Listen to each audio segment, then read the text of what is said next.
Assalamualaikum warahmatollahi wabarakatuh. Kembali lagi bersama saya Trisna dari Bisa Kimia. Kali ini saya ingin membuat video tentang stoikiometri ya. Ini biasa salah satu dasar di dalam ilmu kimia ya, karena yang menyangkut reaksi-reaksi kimia. Nah, apa itu stoikiometri? Nah, stoikiometri itu adalah ilmu dalam kimia yang mempelajari tentang jumlah zat yang dikonsumsi pada reaktan dan produknya pada reaksi kimia. Stoikiometri sendiri berasal dari bahasa Yunani ya, stoikion itu artinya elemen atau unsur, dan metron itu pengukuran. Nah, jadinya pengukuran unsur-unsur dalam reaksi kimia. Jadi oh ya, kalau buku yang saya gunakan tuh ini ya, Chemistry the Central of Science. Nah, di sini pada bab stoikiometri ada dibagi jadi 7 subbab. Di antaranya ada persamaan kimia, yang kedua itu pola dari reaksi kimia, kemudian yang ketiga itulah formula berat, yaitu seperti menghitung massa relatif MR atau AR. Nah, kemudian yang keempat itu adalah bilangan Avogadro dan mol. Kemudian yang kelima formula empiris. Keenam, informasi dari persamaan kimia ya, kuantitatifnya seperti nanti molnya, molaritas dan sebagainya. Dan yang terakhir itu adalah, nah ini baru mulai perhitungannya, reaksi pembatas. Nah, itu nanti kita bisa mulai aplikasinya juga. Oke. Jadi secara ini saya membuat ringkas saja. Jadi pertama kali itu membuat reaksi kimia. Misalnya yang paling gampang itu dari yang sehari-hari oksigen ditambah, nah ini yang banyak,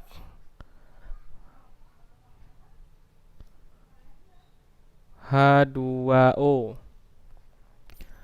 Maksudnya di sini adalah unsur oksigen kemudian bereaksi dengan unsur hidrogen menjadi senyawa baru, yaitu H2O.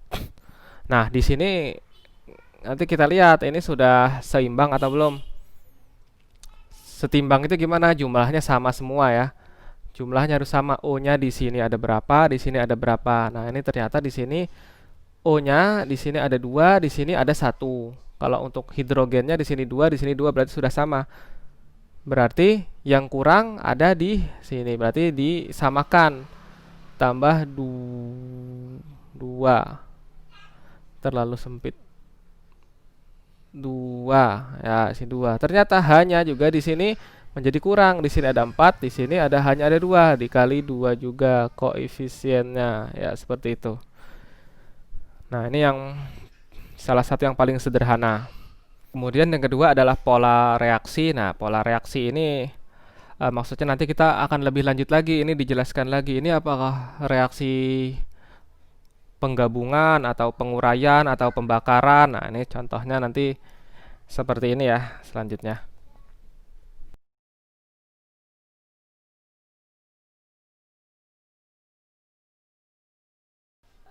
Ini sama seperti reaksi yang atas tadi, reaksi penggabungan ya, kombinasi. Nah, ini jadi ada 2 senyawa kemudian menjadi 1. Nah, tapi di sini lebih jelas lagi saya beri ini ya, apa, bentuk bentuk wujudnya. Di sini S solid maksudnya padat, kemudian ini ada G maksudnya gas, hasilnya juga solid padat. Nanti jadi ada S solid, gas itu gas, ada L liquid itu cairan, dan Aki aqua itu larutan ya, sudah dicampur.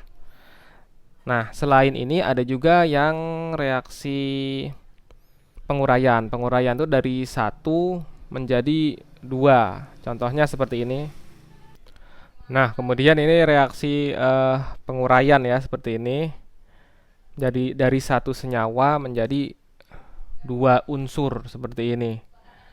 Nah, lalu dilihat juga tadi. Oh ya, tadi seperti ini nih, saya belum disetarakan ya. Ini Mg-nya 1, di sini 2, jadi ini 2 juga seharusnya. Nah, Di sini Na-nya di sini 3, di sini 2 biar sama, biar 6.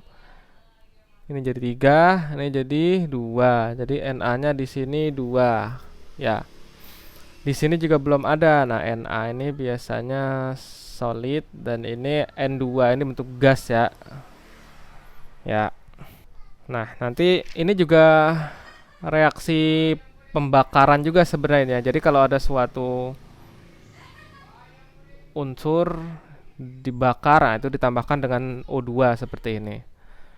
Yang selanjutnya adalah menghitung berat ya, berat dari formula maksudnya Mr atau Ar. Mungkin ini udah tahu tapi biar lebih lengkap coba saya akan contohkan secara singkat saja. Misalnya H2SO4. Nah, ini terdiri dari 2H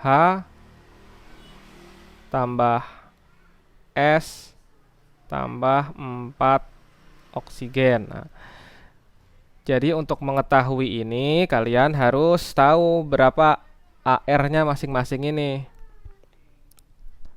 H berapa, S berapa, dan O berapa. Nanti tinggal dijumlahkan saja. Nah, biasa di soal itu kadang udah diketahui, kalau belum nah bisa pakai tabel periodik. Sedangkan pada ini adalah, nah jadi kan H ini nanti 1, S ini 32,1 dan oksigen ini kan 16. Nah, jadi setelah dihitung-hitung nanti didapat 98,1.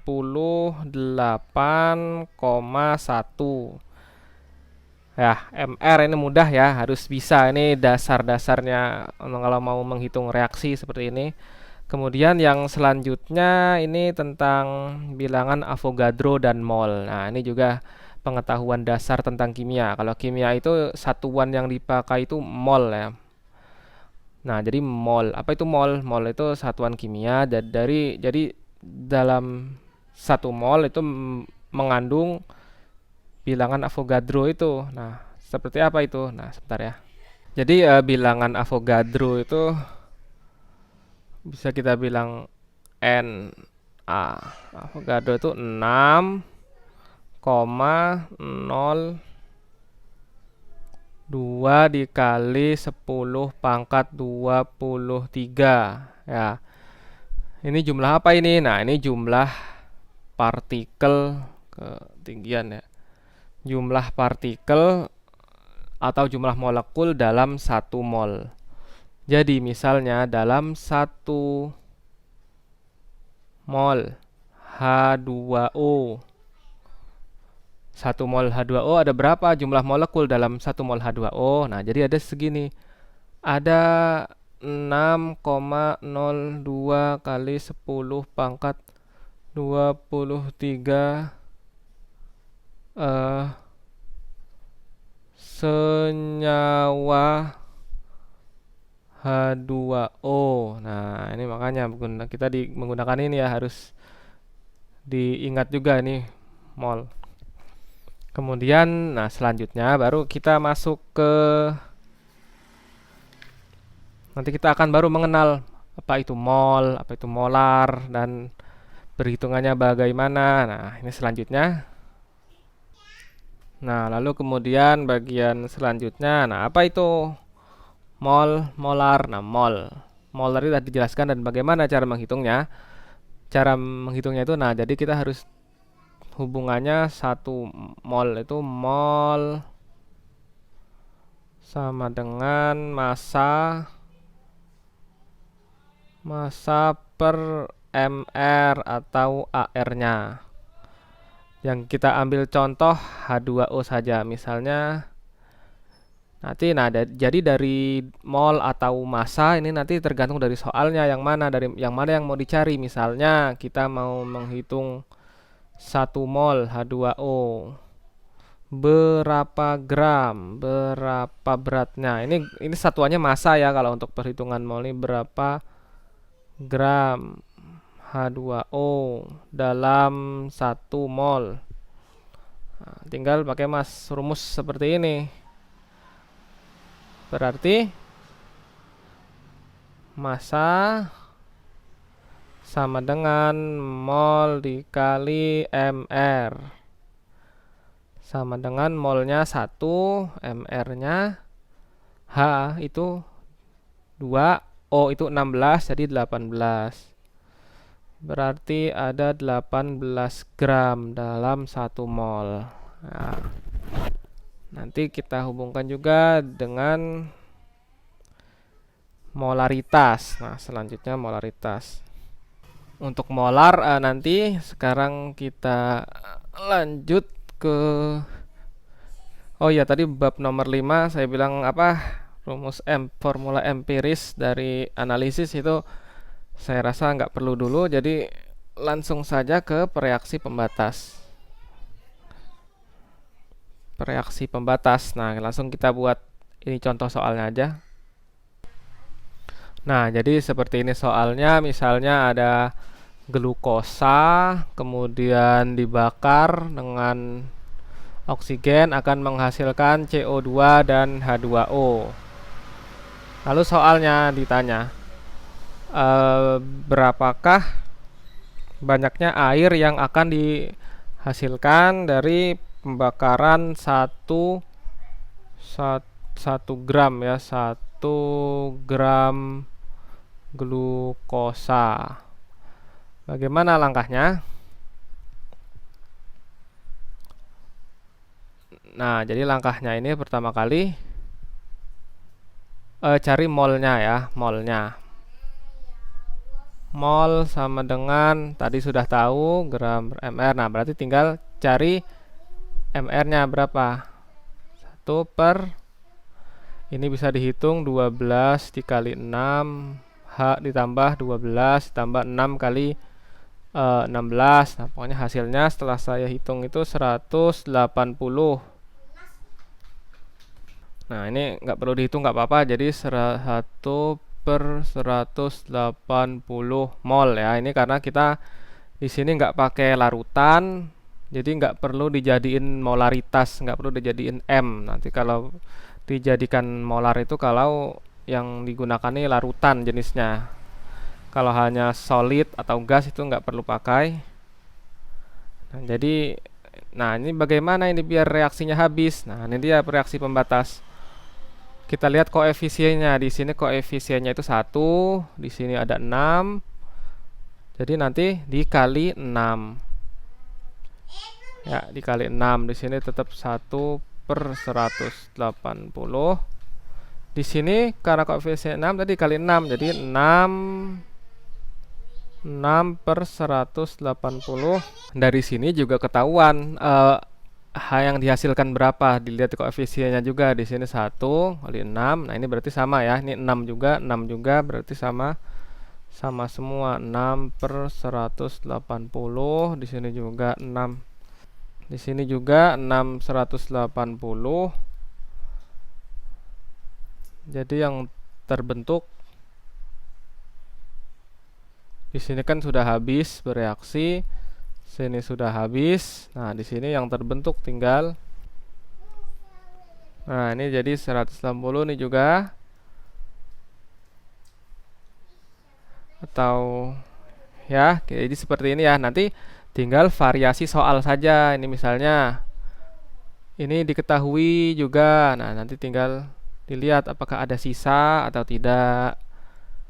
Atau nanti gantian yang ditanya, berapakah oksigen yang dibutuhkan, tinggal menyesuaikan. Jadi yang penting kita tahu konsepnya dulu ya. Konsepnya tadi kalau ada koefisien berarti dikalikan, seperti itu.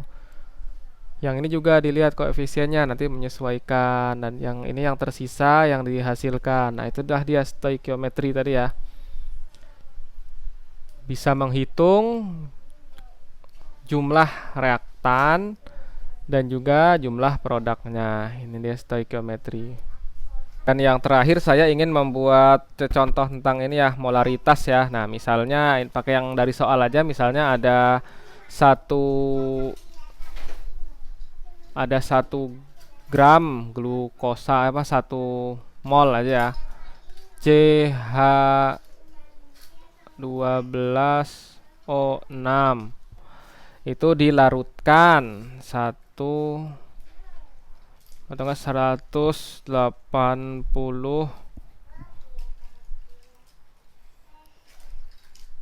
dilarutkan dalam 1 liter air. Nah, berapakah molarnya?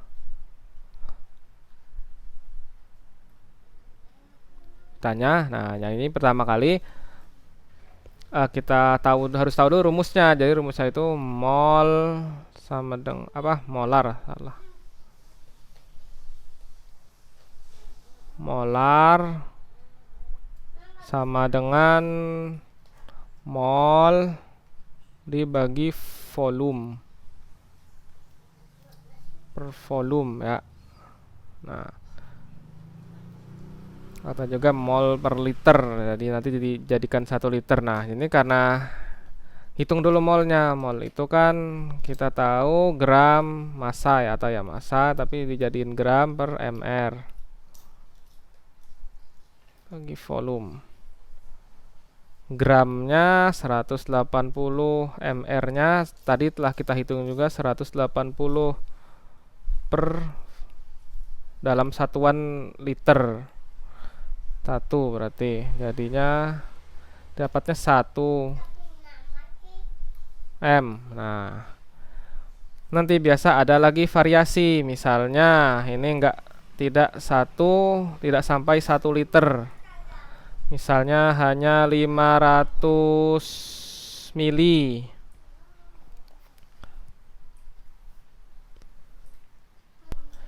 Nah, kalau kita ganti jadi 500 mili berarti sama seperti tadi. Ini sama. Nah, berarti yang di sini yang berubah ya. Berarti nanti 180 per 180 bagi 0,5. Nah, sama dengan berapa? Sama dengan 2 berarti ya, 2M. Nah, biasanya kalau yang model seperti ini kalau di sekolah itu nanti udah ada rumus jadinya, tapi asalnya kita harus tahu nih seperti ini. Jadi biasanya nanti itu udah langsung ya 180. Nah, biasa nanti udah dikali 1000 per pelarutnya, pelarut dalam mili. Nanti sama aja 1000, ini kan milinya 500. Nah, jadinya 1000 per 500 sama dengan 2. Jadi 1 dikali 2 sama dengan 2 juga nanti. Nah, itu 2M. Nah, begitu ya. Jadi kita itu harus, tips dari saya kalau begini yang penting tahu konsepnya dulu seperti apa. Jadi kalau hanya ngapalin rumus seperti ini langsung jadi, nah itu dia kekurangannya. Nanti bisa bingung kalau diubah-ubah soalnya sedikit. Ya, untuk kali ini demikian saja ya tentang stoikiometri secara singkat. Mungkin kalau nanti lebih lanjut bisa komen saja, atau ada yang kurang jelas atau pengen materi lanjutan. Jangan lupa juga baca-baca materi di bisakimia.com. Di sana sudah ada lebih dari 1000 artikel kimia. Semoga bermanfaat. Assalamualaikum warahmatullahi wabarakatuh.